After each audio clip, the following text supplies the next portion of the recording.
So, we've got some set photos and some casting information about Greta Gerwig's Chronicles of Narnia, The Magician's Nephew. I have to say, I'm a little worried. One, they've changed the time period. And two, Aslan is no longer a lion. It seems like he's going to be a lioness. And I think Lewis may have some things to say about that.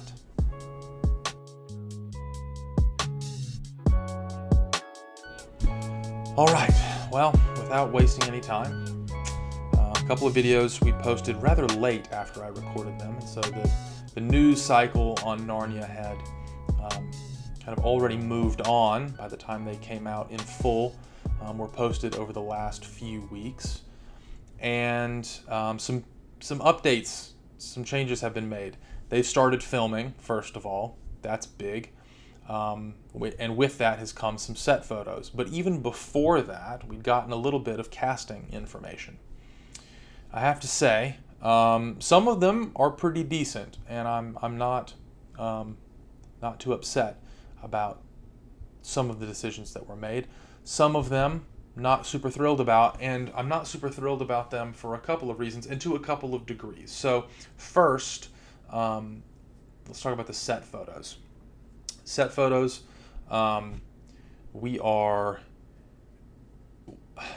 they seem to reflect, and I don't think this has been confirmed. I haven't been able to see this confirmed in any official capacity, although I did see the fan blog site Narnia.com, I think, is kind of on the hunt for this, looking at the time period that the movie is set in. Magician's Nephew is originally early 20th century. It looks like this is going to be mid-century, probably 1950s-ish.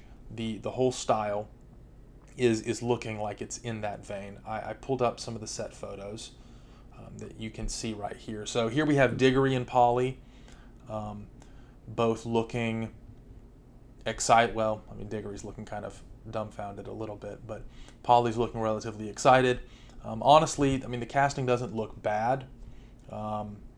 It does look like they both, well, I mean, at least as of right now, Polly definitely has a more active expression. And granted, this is probably a photo taken that wasn't supposed to be taken on set, so that's fine. But Diggory's looking a little dazed and confused. On the other side, we see two women walking. I would assume one of them is maybe Diggory's mom. But one of the things that's most striking about this is that it feels very 1950s. And again, like I said, I don't know if this has been confirmed, but a time shift is relatively significant because this is supposed to take place before The Lion, the Witch, and the Wardrobe. And the whole reason the children are at the mansion in Lion, the Witch, and the Wardrobe is because they're leaving London during the Blitz in World War II. So that's, again, it's not insignificant. Now, I will say, I find the change a little disheartening because it seems like you're not going to save money on sets by making it set in the 1950s as opposed to the turn of the century. And so I don't know why you would make that choice. And because this is the story that allows the other stories to happen based on the way that Lewis wrote about the origin of the wardrobe, this has to take place first. And the whole World War II dynamic, it wasn't a central part of the story, but it was important. Now, I'm starting with this because this is the thing that I think bothers me the least about the news that we've gotten, because theoretically, there are some ways around it. Now, I don't know why this decision would have been made. It doesn't seem logical to me at all. You might as well keep it in the same time period, I would think. But on this, I'm at least willing to give it the benefit of the doubt and say, maybe she's up to something and it'll turn out to be relatively good. That's possible. The other news is a little less neutral. I mean, this was kind of negative, but like neutral negative. We've gotten a rumored casting list. I don't recognize, admittedly, a ton of the names on the list, especially for Polly and Diggory. I don't really know them at all. Daniel Craig, James Bond, interestingly enough, is going to play Uncle Andrew.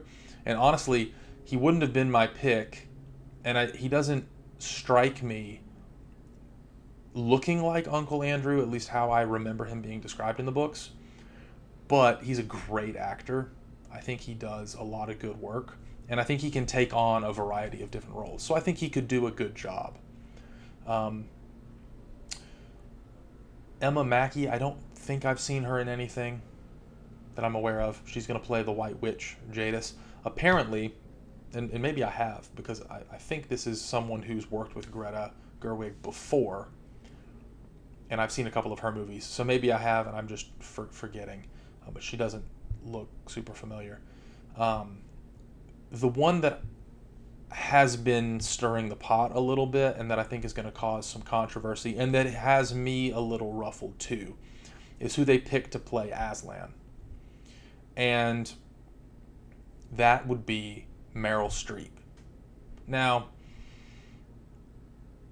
I don't think anyone could live up to Liam Neeson, I'm going to be honest, just because I think his voice was so iconic in the role. But Meryl Streep, I think, was an odd choice. Now, she's a fantastic actress. Absolutely love a lot of her work. But you'll notice something. Aslan is a male lion, and she is a woman. Now, we've got a lot of gender politics and stuff going on. I'm not trying to make this about that. Like has been my standard in the previous two videos that we posted that are a little out of date now, admittedly, though you should check them out because they're relevant here. One of my big things that I've insisted that Greta needs to do is she needs to get Lewis underneath the story right. And I think this signals that she's not willing to play ball on those terms. Partially because of how Lewis felt about something like this. Now, just to back up a little bit, Aslan is the divine figure representing Jesus Christ, most particularly in The Lion, the Witch, and the Wardrobe, right? But he is the divine figure. One of the significant things about him characteristically and poetically, and this is going to be important in a second because I'm going to play a clip of Lewis writing on something in a moment. Poetically, and the imagery, a lot of imagery that's used for Aslan is about his mane. Male lions have manes. And so this attribute of the mane is something that's really significant for Aslan as a character. And so his masculinity is in some sense important for him as a character, both the way it shows up physically on his person as he exists in the story, but also in his disposition in some ways. Now, interestingly enough, the disposition piece is that does tend to flex a little bit. But I want us to first, before we get into that, I want us to look at something, listen to something that Lewis wrote on the topic of, and I'm going to say this and I'm going to sidestep a whole issue here yet again, partially because my thoughts on the topic are not fully developed and are somewhat shifting or being nuanced. And so I don't want to treat it. Lewis is writing, he wrote a work called Priestesses in the Church, upon hearing the news that the Anglican Church, the Church of England, was going to start ordaining women. And I'm not talking about women's ordination here. That's not the thing. This is a Lewis video. This is a Narnia video more specifically. But he says something in this that I think is important for the way that Aslan as a character shows up in his stories, because of what he thinks about God and our gendered language about God. Again, there's a whole can of worms we can open here about gendered language about God that I don't want to get into, at least not deeply, because I'm trying to stick to Lewis. Regardless of what you think about the discussion, and I have my opinions, and probably one day I'll get on here and talk about them. My standard right now is what will make a good Narnia story, and what I think will make a good Narnia story is not doing exactly everything by the letter, which is why I'm more flexible on the time period than some people may be, right? You don't have to do everything by the exact letter of the books. I think it's important to have a take on the story, but that take needs to be authentically in line with Lewis's thought in order to authentically represent him, and I think create a good story, because his stories are very well crafted, more well crafted than he's given credit, I think. And we'll talk about some of that in a minute. And all of the pieces fit together in a particular way, with a particular aim in mind. And so to move any one of those pieces without fully understanding who Lewis is and what he was doing is likely to mess up the story. And I think this is one of those examples. So I'm going to play a clip of Lewis talking about masculine and feminine imagery and the way that these things relate to each other, especially as we relate to God. And then we'll reflect a little bit on consequences for Narnia. Second, but why? Why should a woman not in this sense represent God? Certainly not because she is necessarily, or even probably, less holy or less charitable or stupider than a man. In that sense she may be as godlike as a man, and a given woman much more so than a given man. The sense in which she cannot represent God will perhaps be plainer if we look at the thing the other way round. So what he's just said is, and again, he's taking a very, 1950s take, right, about women in the priesthood, and maybe should be a current take.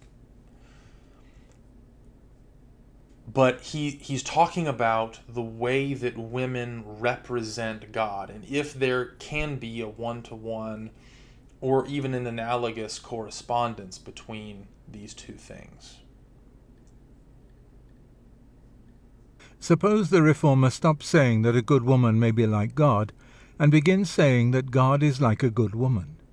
Suppose he says that we might just as well pray to our Mother which art in heaven as to our Father. Suppose he suggests that the Incarnation might just as well have taken a female as a male form, and the second person of the Trinity be as well called the daughter as the Son. Suppose, finally, that the mystical marriage were reversed, that the Church were the bridegroom and Christ the bride. All this, as it seems to me, is involved in the claim that a woman can represent God as a priest does. And now it is surely the case that if all these supposals were ever carried into effect, we should be embarked on a different religion. Goddesses have, of course, been worshipped. Many religions have had priestesses. But they are religions quite different in character from Christianity. Common sense, disregarding the discomfort... Okay, just a brief pause.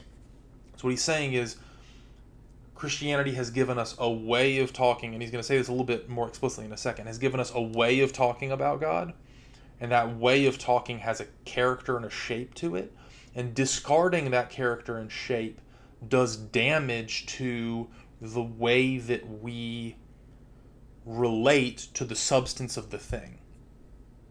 He doesn't think that this is an arbitrary line or rule, and that we can just relate anything to anything else.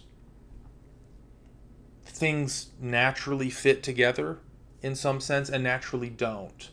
And so his argument is that a certain amount of, or a certain way of talking about God in the feminine is inauthentic to the way the Christian religion has historically done it. And he's not wrong. Now, there are feminine images for God in the Bible. There are Hebrew words and adjectives that are used to describe God in the Old Testament. Jesus, in several of his parables, the character of God is portrayed by a woman, like in the lost coin parable. But generally speaking, there's a shape, and Lewis doesn't think that that shape in the language can be discarded without consequences ensuing. Again, this is Lewis's thought. And this thought is important for the way that Aslan shows up. We'll get into that in a second. Or even the horror which the idea of turning all our theological language into the feminine gender arouses in most Christians will ask, why not?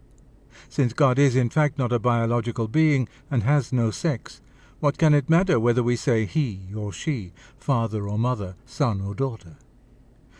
That accusation right there, or that proposition right there, is to say, well, God doesn't have a body and thus a gender, and so, and that body thing, we can actually talk about that, but doesn't have a gender, and so isn't it just whatever we want to use? And Lewis's point is, no, it's not arbitrary. It's not been picked arbitrarily. But Christians think that God himself has taught us how to speak of him.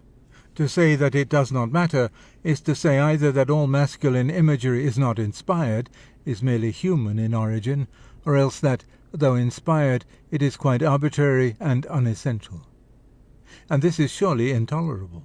Or, if tolerable, it is an argument not in favor of Christian priestesses, but against Christianity.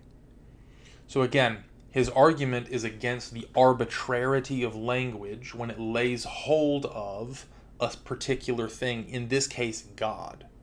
He's saying Christian language has been given to us by God. It's been inspired. And it has typically done this, most prominently done this, through the use of the masculine. It's laid hold of, it's described God, laid hold of, again, that might not be the best language. It's described God in some sense in the masculine. And it's tended away from feminine imagery. And so, this is the language arbitrary? And he's trying to make the point that to discard, we're not just discarding tradition. When we're making a move like this, I think it has broader applications than just this. We're discarding something significant. It is also surely based on a shallow view of imagery. Without drawing upon religion, we know from our poetical experience that image and apprehension cleave closer together than common sense is here prepared to admit. That a child who had been taught to pray to a mother in heaven would have a religious life radically different from that of a Christian child. And as image and apprehension are in an organic unity, so, for a Christian, are human body and human soul. Okay, so image and apprehension are in a unity, he says. And that's important because he's talking about poetic imagery having a shape and a character that allows us to hold on to something, to understand something, to relate to something in a particular way. And so to change the poetic imagery is to do something to the substance of the thing that we're claiming is there. And so it's not arbitrary. It's not arbitrary. And so to make a switch like this is a significant switch. So again, as of right now, I think it's technically rumored that Meryl Streep will be playing Aslan. But it doesn't line up with what Lewis thinks is our best way of portraying God. Clearly. Now, he actually, and this is a really, really interesting coincidence, maybe? So if you take Michael Ward's Planet Narnia thesis, and I'll describe that here. His Planet Narnia thesis is basically, so Lewis was not primarily an apologist. He didn't make his living arguing for Christianity. He also didn't make his living writing fiction, primarily. He made his living as a scholar of the medieval and the Renaissance periods. And he wrote a great book called The Discarded Image, which is about the Ptolemaic cosmology. The Ptolemaic cosmology is the way that we, in the West at least, thought the cosmos was structured before Newton and then Einstein were on the scene and kind of transformed not just the physical way we thought about things, but the poetic way we thought about things. That's a big point for Lewis towards the end of The Discarded Image. But in that, he talks about, in the Ptolemaic cosmology, he talks about the symbolism of the planets in the Ptolemaic cosmology. They all had a divine being they were attached to. So,